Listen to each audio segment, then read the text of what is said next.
De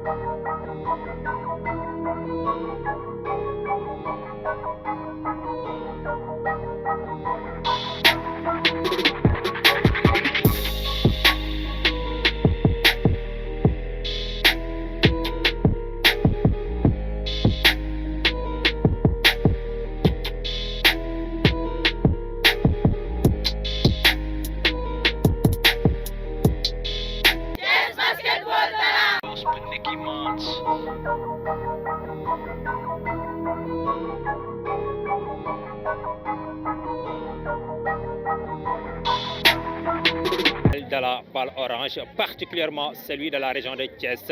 Nous allons accentuer sur la petite catégorie, évidemment. C'est pourquoi aujourd'hui, nous nous sommes déplacés jusqu'ici au niveau de Taïba Ndiaye pour venir voir le centre de basketball qui est ici. Aujourd'hui, évidemment, ils ont organisé une journée de basketball non-stop. Nous allons vous faire découvrir les jeunes talents du basketball thiessois. C'est parti avec la complicité de notre réalisateur. Nous allons faire vivre la journée non-stop du basketball organisée par le centre de basketball de Taïba Ndiaye. Je me suis déplacé à Taïba Ndiaye sur l'invite des jeunes entraîneurs de Thiès, donc qui m'avaient convié à cette activité pour produire de bons basketteurs. Et c'est ce qui nous a poussé, nous, Ligue, dans le cadre de l'exécution de notre programme d'activité, d'organiser un stage des initiateurs, animateurs, qui a eu lieu au Stadium Lat Dior du 26 mars au 2 avril. C'était aujourd'hui la fête de clôture. Donc c'est ce que je leur demande de faire, de se faire former pour pouvoir produire de bons basketteurs. Je t'ai parlé de stage animateur-initiateur. Déjà, les deux noms expliquent tout. Il doit faire de l'animation, il doit faire de l'initiation. Donc c'est ce qu'on leur demande. Après l'obtention de cette attestation, d'aller sur le terrain pour vraiment traduire en acte ce qu'ils ont appris au cours de leur formation. Vous dire que je salue cette initiative. Nous, on ne peut pas être partout. Je crois que les médias peuvent être notre relais. Et à travers les médias, on saura ce qui se passe dans les différents centres. C'est ce que vous êtes en train de faire. Ça nous permettra de voir exactement ce que ces jeunes entraîneurs sont en train de faire et aussi de nous permettre de pouvoir faire de la détection, comme tu le dis, et avec votre concept, Thiès Basket Talent, mais je dirais Thiès Basket Talent caché, parce que c'est des talents cachés. Je ne sais pas comment le dire. C'est important, en tout cas. Vous avez tout dit. En Absolument. Tout cas, merci beaucoup. Juste pour les encourager, les féliciter à persévérer. Et vous demandez aussi, vous, les gens de la presse, des médias, de nous accompagner dans... Je suis venu accompagner le président par rapport à l'invitation qu'il a reçue des gens des centres de basket, des formateurs au niveau des centres. Comme vous le savez, il a dit dans son message, on était ensemble ce matin au niveau du Stadium Lat Dior pour clôturer le stage de formation d'animateurs initiateurs. Et à 13h, il me dit que il faut que l'on parte à Taïba Ndiaye pour assister à la fête des centres, au tournoi des centres. Vraiment, je lui dis que tout ce qui intéresse la petite catégorie ne me laisse pas indifférent. Donc c'est pour cela que je suis là, l'accompagner pour voir ce qui se fait au niveau de la base et que j'ai bien apprécié. Le niveau, comme je l'ai dit maintenant quand je m'adressais aux enfants, le niveau est bon, hein? Sur le plan technique, sur le plan du jeu. Vraiment, j'ai vu de bonnes choses. Ça veut dire que les encadreurs font du bon travail. J'ai donné l'exemple de l'équipe de Walidan, qui n'a pas encore fait, je pense, 3 ans. Mais par rapport à des équipes de Tiawan qui a fait pratiquement une dizaine d'années, et avec des entraîneurs chevronnés, sont en train de faire une bonne opposition, de résoudre les problèmes sur le plan tactique et sur le plan individuel. Et ça, vraiment, ça m'a réconforté. Quand j'ai vu aussi l'équipe de Taïba Ndiaye jouer, j'ai été surpris par la qualité des joueurs. Sur le plan technique, sur le plan de l'adresse, sur le plan du comportement, sur le plan collectif surtout. Ça, vraiment, j'ai été impressionné. Donc, comme l'a dit le président, continuons à former nos encadreurs et je pense qu'on aura de très bons produits. Très belle initiative. Les gens ont besoin de ça pour vraiment faire émerger des talents et essayer de les accompagner, pour en faire des joueurs d'élite. Comme vous avez vu, je l'ai dit tout de suite, ici il y a des talents cachés, mais il faut les ressortir, il faut les sortir du lot, en les accompagnant, en les poussant à la pratique de haut niveau, bien les former, bien les encadrer, bien les accompagner. Et ce qui est sûr, ils feront les beaux jours du basket de la région de Thiès. Et merci pour cette initiative et on sera là pour vous accompagner. Inch'Allah. À chaque fois que vous avez besoin de nous, n'hésitez pas à faire appel à nous. On sera là à vos côtés. Vraiment, on a besoin de vous pour rendre visible ce que nos jeunes entraîneurs font. Et c'est important. Thiès Basketball Talent.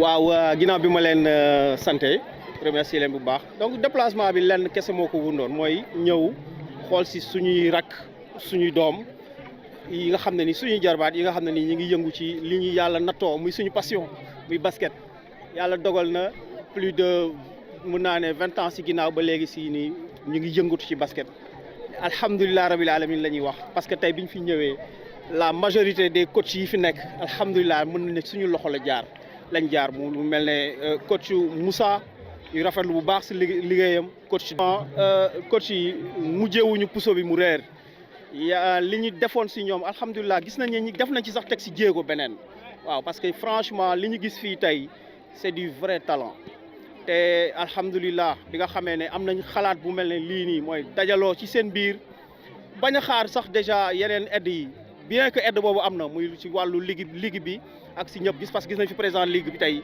mu wax fi wax yu rafet gis ni engagement am di leen ñaax di leen may doole donc tey daal franchement liñ daan metti tey ji mën nañ ne gis nañ bout de piste bi gis nañ ne daal engagement pour dugg si ligue bi ndaxte xale yi ñu yore mënuñu compétir au haut niveau mais moom tey indi na bout de piste parce que nee na dina leen permettre ñu affilier wu mu may leen benn temps vraiment de 2 ans yu nga xam ne ni dañuy concentré wu ci seen petite catégorie léegi nag soo mën a ñëw jongante ci catégorie yi si des loolu man dama ko rafetlu bu baax a baax te gis naa ne loolu mooy bout de solution bi loolu pour man loolu mooy solution bi.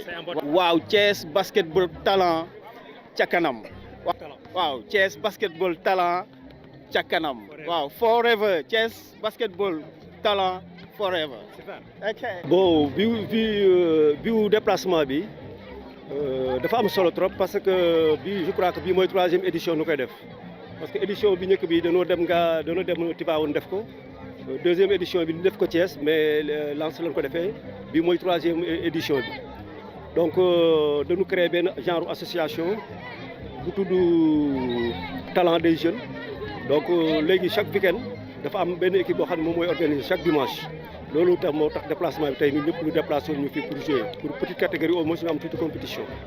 kontaan rek parce que coach yi presque Lamine Cissé président ligue bon mi ngi wax na ko léegi parce que tous les coachs yu nekk Thiès Ngaye Tivaouane ñoom ñëpp vraiment ñu ngi ñëw pour aider xale yi comme Gora Mbaye ni mu ko waxee tamit on est là pour aider les enfants. bon donc je crois que initié nañ affaire bi mooy ubbi nañ ko parce que président ligue ba ñu ko ubbee 3 éditions yëpp ñëw na. bon ba mu ñëwee ba gis affaire daf ko xaw a dépassé parce que tamit bon comme que la ligue organisé wu ñu woon ay tournois ñun ñu jéem a organiser ay tournois moom ba mu ñëwee ba gis lii daf ne moom ren cette année bon il fera le maximum possible championnat petite catégorie dina ko organiser. bon donc la preuve mooy lii rek mooy lancement bi parce que bu amuloon tamit fii la nar a toog ba la petite catégorie du am compétition. bon qualité yi mi ngi fi parce que booy xool exemple yi sànq président ligue ba mu ñëwee mais gis na ay qualité yoo xam ne xale yi noo ngi koy def il n'en revenait pas parce que gis na ay exemple il a donné un exemple xale bi jëloon ko zone presse prise à 2 fexe na ba génne bali ba dem yoonam donc ça prouve que ni liggéey bi talent bi mi ngi ñëw liggéey bi mi ngi ñëw waaw les techniciens tamit ci leen mën a initier pour amaale toute expérience parce que yow nga yor centre de basket wala club nga toog pour une durée amuloo match amuloo dara doo mën a évaluer sa bopp doo ko mën a évaluer donc ci compétition yi yow nga gën a mën a évaluer sa bopp. maa ngi tudd Ibrahima Ndiaye maa ngi joué poste 3 maa ngi joué Taïba Ndiaye 17 ans la maa ngi dugg ci basket 2018 maa ngi joué senior Tivaouane basket dafa nekk sport bu noble quoi te man moo nekk sama kii mooy sama préféré daal waaw maa ngi jàng waaw dañuy organiser wu rek pour mën a entraîner mën a jàng tamit waaw ñoo ngi may encouragé bu baax ci basket waaw ñoo ngi dund ci jàmm ñun ñëpp dañoo jàppante comme benn rek waaw coach tamit daf maa jàppee comme frère am rek waaw sama coéquipier yi tamit dama leen def comme samay frère man tamit daaw ñun ñoo jëloon championnat D2 bi Thiès waaw demoon nañ tournoi moo ne tamit ñu dem ba carré final foofu lañ toogee carré final lañ toogee daaw mais ñoo jëloon final ñoo demoon ñaari final ci région Thiès bi yëpp ci D2 bi man Kobe Bryant mooy sama idole waaw bëgg naa si tekki quoi jàppale ñëpp waaw jàppale samay waajur ñoom ñu ma si encouragé ak ñoom ñëpp ak sama coach genre yooyu noonu. asalaamaaleykum wa rahmatulah maa ngi tudd Malick Sow di jouer poste 2-3 nekk Africa Sport Academy fa laa jàngee basket maa ngi am 15 ans en ce moment là 15 ans. cadet Africa Sport cadet parfois ñu surclasse sama junior. waaw foofu centre ba moom mën naa ne mën nañu ne sax sa kër la rek sa kër la mën nañu ne sa kër la parce que ñëpp famille la ñëpp benn lañ loo am ku métti kenn ki ñëpp lay métti yaa ngi comprendre ba ci coach bi ba ci coach yi ku si am lu la métti élèves yi ba ci ku di gën a ndaw da koy yëg moo tax ma ne famille la ñun ñëpp benn lañ foofu. waaw organisation la laaj rek organisation chaque lundi mardi jeudi damay yeewu 6 heures du matin dem entraîner 7 heures et quart ma dem sangu dem jàngi 8 heures su ma wàccee le soir su dee am naa temps ma dem samedi ma ñëw dimanche comme coach ni ñu koy defee rek talent Thiès ñu dem match évaluer ñibbi si waat. samay ambition mooy toll fi sama morom yi toll parce que dama am ay rêve ba pare sport dafa noble ma bëgg ci tekki màgg tekki si jàppale ñi ma war a jàppale mën maa jàppale ñëpp mais ñenn ñi nga xamante ni du ñàkk ma jàppale leen bu wér loolu moom bëgg naa ko moom dëgg fa yàlla defe ay kii yoo xamante kenn defu ko fi tamit waaw loolu may gën a pousser pour ma basket surtout sama yaay dafa sonn ci man trop te il faut ma prouver xeex pour mën kaa teral. non comme titre individuel moom à part lu ñu ma mës a nommé roi de mon équipe ci garçon yi roi lu ñu ma mës a nommé loolu moom à part ça amaguma beneen titre bu ma gañ te bëgg naa incha allah lu ci kanam rawu li bët bëgg naa fekk si kanam dinañ xam yi ma war a gañ ak yi ma war a gañ yooyu yëpp te kanam dañ ko xam incha allah. Jalen Green mooy samay dool ci basket. Mam Fati 16 ans cadette. kañ nga commencé jouer basket. 2019. lan moo la motivé ba nga dugg ci basket. waaw sama yaay en plus man dama ko yàgg bëgg sama yaay tamit da ko doon def mais par la suite réussir aussi parce que dafa amoon ay problème après léegi mu ne comme que moom objectif la woon rêve am la woon te man maay benn doomam bu jigéen mu ne ma kon yow yaa war a atteindre sama rêve yu ma bëggoon mu ne ma demal nga basket loolu moo tax may basket ak tamit man ma bëgg ko. sa centre bi nga nekk ak sa coach yi ak sa coéquipier yi mu ngeen di dundee foofu environnement bi. franchement amuñu benn problème sunu coach bëgg nañu am na yéene si ñun samay coéquipier tamit bëggante nañ suñu biir daal ki nekk yéene nga sa morom jàmm am nañ jàmm même sax ci match yi da nga koy xam amu xuloo amu dara ñun ñëpp benn lañ daal. yaa ngi jàng. waaw nan ngay alterner les deux à la fois. jàng bi ak basket bi noo koy boole noo koy gérer.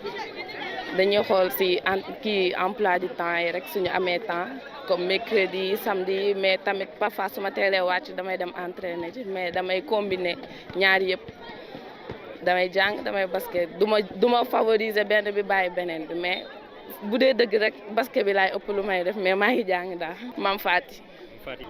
Asa Africa Sport Academy. maa ngi tudd Adama Seck Anne. Adama ñaata nga am. maa ngi am 16 ans. ban catégorie ngay joué. Senior. Senior kañ nga dugg ci basket. 2018. lan moo la ci dugal. dafa nekk sama bëgg-bëgg te en plus samay parents dañ ko bëgg sama yaay si la nekkoon. mais ancienne basketteuse. ancienne basketteuse la woon. léegi yow biñ ci duggee noo ko jàngatee centre bi nga nekk. ñoo fa nekkal sa coach yi sa coéquipier yi. ah sama coach yi jàmm laa sekk ak ñoom bon dañ may motiver ñu ngi may entraîner voilà sama coéquipier yi tamit jàmm lañ sekk en tout cas mën naa ne basket bi sama seconde famille. en fait seconde famille. waaw tey bu fekkoon am na tey loo bëgg a wax ne ñu amélioré ko ci yow ci basket en qualité technique tactique lan lay doon loo xam ne daal bëgg nga ko maanaam nga àgg ci benn niveau bi soit bëgg a nekk di dribbler bu extraordinaire wala nekk daal di adroit ci panier yi wala lan nga bëgg tey loo xamante ni tey war nañ ko yokk ci yow gën a yokk ci yow nga ëpp li ngay liggéey. lépp laa bëgg ñu yokk si man dribbler yi sànni yi yenn rôle yi parce que man poste 5 laa joué. parfois da ciy baax ngay am yenn move yi ak clé yi. damay joué 5 damay joué 4. super say ambition ci basket lan la. waaw bëgg naa see tekki vraiment ba teral samay waajur teral ñi nga xamante ne ñoo ma encouragé pour ma dugg si voilà te bëgg naa ko daal bëgg naa see tekki incha allah. jàng bi ak basket bi noo koy gérer. bon méttiwul en fait parce que bu nekk da nga koy jox gëddam rek. tey jii mënoo ne basket bi ngay suivre te yaa ngi jàng bëgg bàyyi basket bi den si jàng bi ñaar yëpp mën nañ ko alterner daal bu nekk da nga koy jox heure am rek. super. tudd. Soxna Diop. ñaata at nga am. 16 ans. ban centre nga nekk. Taïba basket club. Tropical basket club. Taïba basket club. Taïba basket club ok. kañ nga dugg ci basket. 2020. 2020. waaw catégorie ngay joué. cadet. cadet. nan ngay dundee ak sa coéquipier yi ak sa coach yi ci centre bi. coach yi moom macha allah parce que damaa ñëw fekk samay mag ñu may encadré peut-être samay mag sax laay wax ñu may encadré ñu bëggal ma lu nekk daal lu nekk ñu def ko ci man loolu. jàng bi ak basket bi noo koy doon. jàng bi dañuy alterner rek ñooñ ci jàng bi ñooñ ci basket bi ñu bañ a bàyyi benn daal. buñ jàngi jee ba ñëw ñu teelee wàcc ñëw ci entraînement bi. sa point fort ci basket lan la. mon point fort job di job daal. job teg ci carré bi wala job tëmbal. non de teg ci dañuy job tëmbal. job tëmbal super. Et voilà, chers téléspectateurs, toujours dans votre magazine Thiès Basketball Talent. Et nous sommes dans la dernière ligne droite, évidemment, mais sans plus tarder, je suis là accompagné de mon ami. Grand, ça va? Ça va bien. Ben là, non, non. Naka coono yi. Ça va bien. Noo tudd? Abdoulaye Dieng. Ñaata at nga am? J'ai 14 ans. Fan ngay joué? Lansé Elite Basketball. Ci coach Tafa? Oui. Ban catégorie ngay joué? Mini basket. Yaa ngi jàng? Oui. Nan ngay gérer jàng bi ak basket bi? Li ma koy gérer mooy damay mën naa basket di jàngale comme ça bu ma demee terrain moom basket ba pare entraînement balaa maa def dara damay dem jàng sama leçon doo ko def leneen lu ma war a def damay dem jàng sama leçon après lu may def après leneen ma def ko. C'est important sa centre bi nga nekk ñoom coach Tafa ak sa copain yi fa nekk nan ngeen di dundee ci biir centre bi. li ñuy dundee moom ñun ñëpp benn famille lañ ñun ñëpp nous sommes une famille ñun ñëpp daal ñun lépp ñoo ko bokk day mel ni ñun ñëpp benn lañ. lan moo la dugal ci basket. basket moom daa mos a nekk sama passion ma gaa yàgg bëgg ba ma nekkee xale ba tey ma bëggoon bëgg basket. lan ngay rêvé pour am ko ci basket bi. li may rêvé moom dem NBA moom rek lay rêvé. kan mooy sa idole. Klay Thompson le meilleur tireur à 3 points. kon yow on peut dire que tu es trop adroit très adroit. non pas très adroit mais. jubóo la ko. lan mooy sa fort 3 points. 3 points kon yow adresse la ñuy wax da nga jub la ko.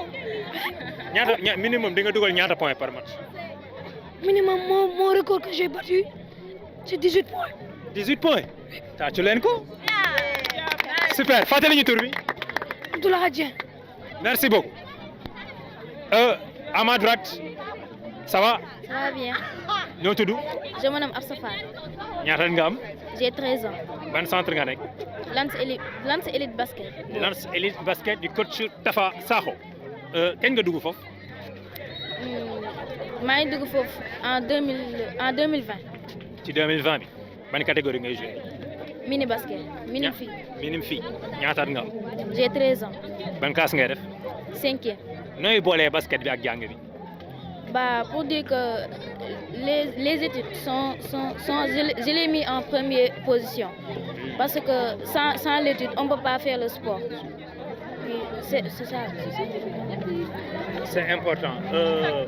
Au niveau du centre, Lance Elite Basketball, avec ce coéquipier, ce coach, nous avons Madame, je peux dire que c'est ça, cette centre, c'est ma deuxième famille.